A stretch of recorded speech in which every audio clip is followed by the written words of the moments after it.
तो हेलो दोस्तों, कैसे हैं आप लोग। उम्मीद करता हूं कि बहुत अच्छे होंगे और मज़े कर रहे होंगे।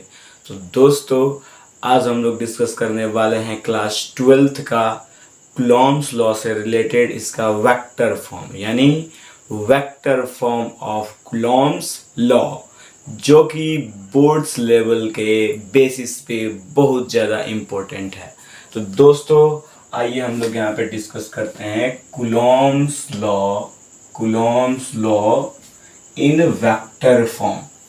तो जैसा कि हम लोग जानते हैं कि जो कूलॉम्स लॉ यूज होता है, we know that electrostatic force between two charges is F equals to K Q1 Q2 upon R square, where K is the electrostatic constant and Q1 and Q2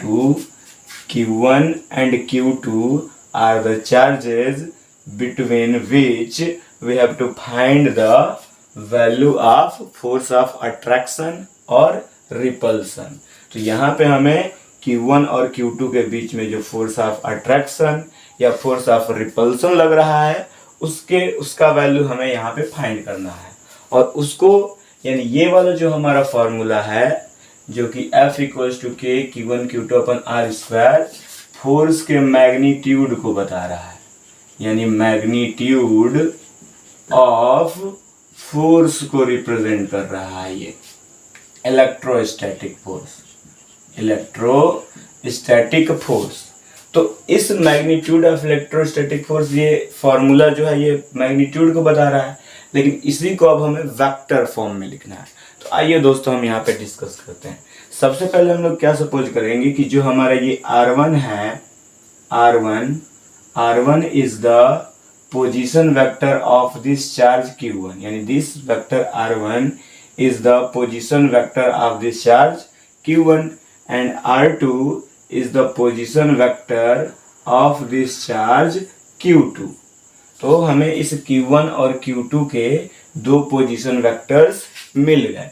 अब हमें क्या करना है कि अगर हमें Q1 और Q2 के बीच का डिस्टेंस, यानी इन दोनों के बीच का अगर हमें इलेक्ट्रोस्टैटिक फोर्स फाइंड करना है, तो उसके लिए हमें ये पहले पता करना पड़ेगा कि इन दोनों के बीच अट्रैक्शन हो रहा है या रिपल्सन हो रहा है। तो अगर ये Q1 और Q2 अगर सेम नेचर के चार्जेस हैं, हमने सपोज कर लिया कि Q1 और Q2 जो है वो दोनों पॉजिटिव चार्जेस हैं। तो पॉजिटिव चार्जेस हैं, यानी ये लाइक चार्जेस हैं, and like charges are always repel each other. तो इसीलिए ये जो Q2 है ये Q1 पर इस डायरेक्शन में फोर्स अप्लाई कर रहा है, and Q1 is applied on force Q2 in this direction, यानी ये इस डायरेक्शन में अप्लाई कर रहा है और ये इस डायरेक्शन में, यानी रिपल्सन फोर्स लग रहा है। अब अगर Q1 इस Q2 पे फोर्स लगाएगा तो उसको हम कहते हैं वेक्टर F21। ये हो जाएगा हमारा वेक्टर F21। और वेक्टर F21 का मतलब क्या हुआ? वेक्टर F21 का मतलब ये हुआ कि force applied by Q1 on Q2 is equals to vector F21। और जब ये Q2 इस Q1 पे फोर्स अप्लाई करेगा तो हम कहेंगे कि फोर्स, ये वाला जो हमारा फोर्स होगा F21, वेक्टर F12, इसको हम कहेंगे कि force applied by Q2 on Q1 is known as vector F12। अब यहाँ पे हम लोग डिस्कस करेंगे दोस्तों Q1 और Q2 के बीच का डिस्प्लेसमेंट वेक्टर। तो यहाँ पे देखिए, अगर ये हमारा A है और इस A से, इस A का जो इस ओरिजिन O से पोजीशन वेक्टर है, ये हमारा OA है। यहाँ पे ध्यान दीजिएगा, ये A है, और इस O से इस B का पोजीशन वेक्टर हमारा क्या है? OB है। तो अगर हम ये वेक्टर AB फाइंड करते हैं, वेक्टर AB, तो ये जो हमारा वेक्टर AB होता है वो इक्वल होता है OB माइनस OA के। यानी ये जो हमारा B पहले बाद में है, तो उस B को, OB को पहले लिख रहे हैं, और A पहले है तो OA को हम क्या कर दे रहे हैं? माइनस कर दे रहे हैं। ऐसे ही अगर हम इस 2 से, यानी अगर हम क्या कर रहे हैं कि इस 1 से किधर की ओर आ रहा है? 2 की ओर। तो पहले लिखेंगे 1, यानी अगर हमें इसका डिस्प्लेसमेंट Q1 से Q2 का डिस्प्लेसमेंट लिखना है, तो अगर हम 1 से 2 की तरफ आ रहे हैं तो हम लिखेंगे वेक्टर 1 2, और वेक्टर 1 2 लिखेंगे तो हम वेक्टर 2 में से, जैसे कि ए बी हमने लिखा था, तो इस ओ बी में से हमने ओ ए को माइनस किया था, तो इसी तरह से R12 लिखेंगे तो R2 में से इस R1 को माइनस करेंगे। उसी तरह से दोस्तों यहाँ पे अगर हम Q2 से Q1 की तरफ आ रहे हैं, देखिए यहाँ पे एरो लगा हुआ है, अगर हम Q2 से Q1 की तरफ आ रहे हैं यानी R21 लिखेंगे, और यहाँ पे 1 बाद में है तो हम यहाँ पे लिखेंगे पहले vector R1 minus vector R2। तो दोस्तों जब हमारा फोर्स यहाँ पे अप्लाई होगा वेक्टर F21, यानी जब ये Q1 फोर्स इस Q2 पे, ये Q1 जो चार्ज है ये इस Q2 पे जब फोर्स अप्लाई करेगा तो हम उसको कहेंगे वेक्टर F21, लेकिन इससे और इसके बीच का जो डिस्प्लेसमेंट वेक्टर होगा वो वेक्टर R12 हो जाएगा। ठीक, ये वेक्टर F21 के लिए, फोर्स F21 के लिए इसका जो डिस्प्लेसमेंट वेक्टर होगा वो वेक्टर R12 होगा, और Q2 जो Q1 पे फोर्स अप्लाई कर रहा है उसको हम कहते हैं वेक्टर F12, और वेक्टर F12 के लिए जो हमारा यहाँ से यहाँ तक का डिस्प्लेसमेंट वेक्टर होगा वो हो जाएगा वेक्टर R21, क्योंकि 2 से 1 की तरफ हम आ रहे हैं इसीलिए वेक्टर R पहले 2 उसके बाद 1। अब यहाँ पे ध्यान दीजिए दोस्तों, यहाँ पे हमने फाइंड करना है कि force applied by Q1 on Q2, यानी ये जो Q1 है ये Q2 पे फोर्स कौन सा अप्लाई कर रहा है, वेक्टर F21। तो यहाँ पे हमने लिखा है vector F21 equals to K Q1 Q2 upon, यहाँ पे देखिए यहाँ पे जो हमारा डिस्प्लेसमेंट वेक्टर है वो वेक्टर R12 है, क्योंकि हम ये Q1 जो है ये Q2 पे फोर्स अप्लाई कर रहा है, इसलिए इसके लिए जो डिस्प्लेसमेंट वेक्टर होगा वो वेक्टर R12 होगा, इसलिए हमने यहाँ पे लिखा है वेक्टर R12 और इसका स्क्वायर होता है तो स्क्वायर। अब चूंकि हम यहाँ पे एक वेक्टर ले रहे हैं तो किसी भी वेक्टर के डायरेक्शन को रिप्रेजेंट करने के लिए हमें इसका डिस्प्लेसमेंट वेक्टर लेना पड़ता है। तो डिस्प्लेसमेंट वेक्टर का जो डायरेक्शन है इधर से इधर है, तो इसी डायरेक्शन को रिप्रेजेंट करने के लिए हमें यहाँ पे एक यूनिट वेक्टर लेना पड़ रहा है, और यूनिट वेक्टर जो होता है हमारा ए कैप, सपोज कीजिए कि कोई वेक्टर है हमारा ए कैप, तो ये ए कैप जो होता है वो वेक्टर ए अपॉन यहाँ पे मॉड ए के इक्वल होता है।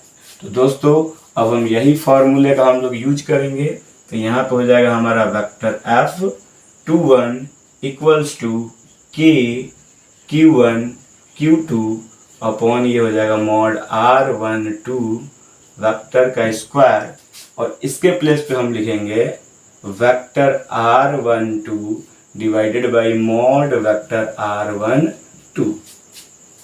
तो ये हो जाएगा अब हमारा F21 equals to K Q1 Q2 upon ये R12 का स्क्वायर है और यहाँ पे भी R12 पावर 1 है, तो वेक्टर R12 का पावर 3 और ये वेक्टर हो जाएगा यहाँ पे R12। तो ये पहले वाले फोर्स के लिए यानी force applied by Q1 on Q2 is represented in vector form as below, यानी vector F21 equals to K Q1 Q2 upon R12 power 3 and vector R12। अब यहाँ पे हम लोग क्या करेंगे कि Q2 की वजह से जो हम Q1 पे फोर्स अप्लाई कर रहे हैं वो है हमारा वेक्टर F12, यानी force applied by Q2 on Q1 is vector F12, यानी वेक्टर F12 जो है वो Q2 जो है इस Q1 पे फोर्स अप्लाई कर रहा है इस डायरेक्शन में, तो इधर से इधर का जो हमारा डिस्प्लेसमेंट वेक्टर हो जाएगा वो हो जाएगा हमारा वेक्टर R21। तो यहाँ पे इसीलिए बोला गया है कि vector F12 equals to K Q1 Q2 upon mod vector R21 का स्क्वायर और इनटू R21 का कैप, क्योंकि हमें इसका डायरेक्शन बताना है इसलिए हमने यहाँ पे यूनिट वेक्टर का यूज किया है।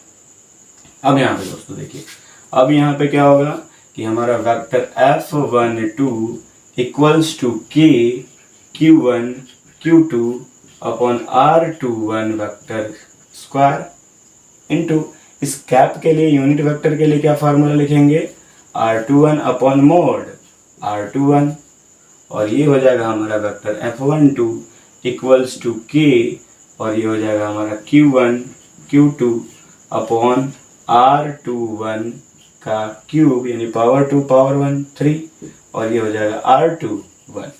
इस तरह से हम इसको लिख सकते हैं। अब दोस्तों थोड़ा सा ऊपर वाला जो पोर्शन है हम उसको थोड़ा सा मिटाते हैं, क्योंकि ये थोड़ा सा बोर्ड हमें छोटा पड़ जाएगा।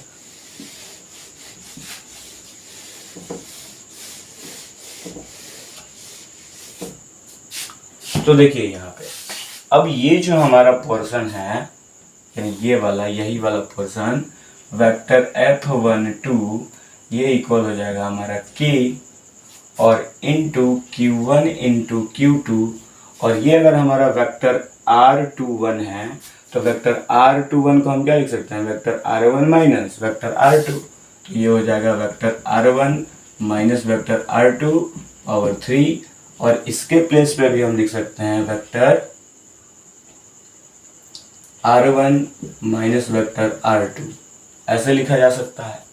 अब इसको वेक्टर F12 इक्वल्स टू हो जाएगा हमारा K Q1 Q2 upon vector R1 minus vector R2 power 3। अगर हम इसमें से माइनस कॉमन कर दें तो vector R2 minus vector R1 हो जाएगा। ठीक, अब यहाँ पे देखिए ये वाला जो हमारा पोर्शन है वेक्टर F12 ये इक्वल हो जाएगा K Q1 into Q2 upon, ये माइनस है हमारा तो माइनस हमारा ये पहले आ जाएगा, तो माइनस पहले आ जाएगा। और देखिए यहाँ पे अगर मॉड के अंदर हम कोई भी लिख रहे हैं नंबर, जैसे कि वेक्टर R1 माइनस R2 जो होता है वो वेक्टर R2 माइनस R1 के इक्वल होता है। तो मॉड के अंदर अगर हम इसको चेंज करें तो हमारा इस पर कोई भी इफेक्ट नहीं पड़ने वाला है। तो इस पर कोई भी इफेक्ट अगर नहीं पड़ेगा तो उस केस में हम लिखेंगे इसको R2 माइनस R1। तो वेक्टर R2 माइनस क्या हो जाएगा R1 पावर 3, और ये हो जाएगा हमारा R2 माइनस R1।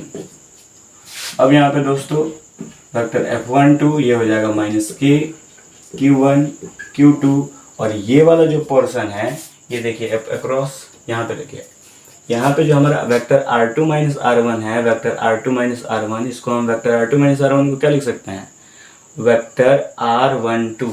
यहाँ पे हम इसको लिख सकते हैं वेक्टर R12 पावर 3, और इसको भी हम लिख सकते हैं वेक्टर R12। अब थोड़ा सा इस नीचे वाले को मिटाते हैं, इस पोर्शन को थोड़ा सा मिटाते हैं, और मिटा के थोड़ा सा हम इसको और एक्सपेंड कर देते हैं। अब देखिए यहाँ पे जो होगा हमारा दोस्तों वेक्टर F12 ये इक्वल हो जाएगा माइनस, और ये वाला जो हमारा पोर्शन है ये वाला पोर्शन ये पोर्शन किसके इक्वल है, तो ये पोर्शन जो है ये इस फॉर्मूले के इक्वल है। तो इस फॉर्मूले के इक्वल है तो इस पूरे की जगह पे, इतने के जगह पे हम ये वाला पोर्शन यानी इस F12 को लिख सकते हैं F21 को। तो यहाँ पे हो जाएगा हमारा वेक्टर F21। तो यहाँ पे जो हमारा हेंस जो हमारा कूलॉम्स वेक्टर लॉ यानी Coulomb's law also follow Newton's third law of motion. यानी ये जो हमारा कूलॉम्स लॉ है इन इलेक्ट्रोस्टैटिक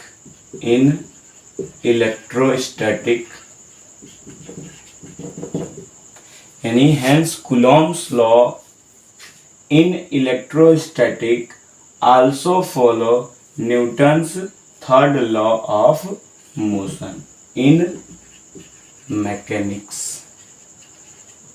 यानी मैकेनिक्स का जो Newton's third law of motion है उसके ही बेसिस पे यहाँ पे कूलॉम्स लॉ इन इलेक्ट्रोस्टैटिक यहाँ पे हमारा प्रूफ हो गया। ये इसका वेक्टर फॉर्म हो जाता है मेरे दोस्तों। तो दोस्तों अगर आपको ये कॉन्सेप्ट सही लगा हो, अच्छा लगा हो, आपको इससे अगर नॉलेज गेन हुआ हो तो कृपया हमारे चैनल को लाइक कीजिए, सब्सक्राइब कीजिए और बेल आइकन को प्रेस करना मत भूलिएगा।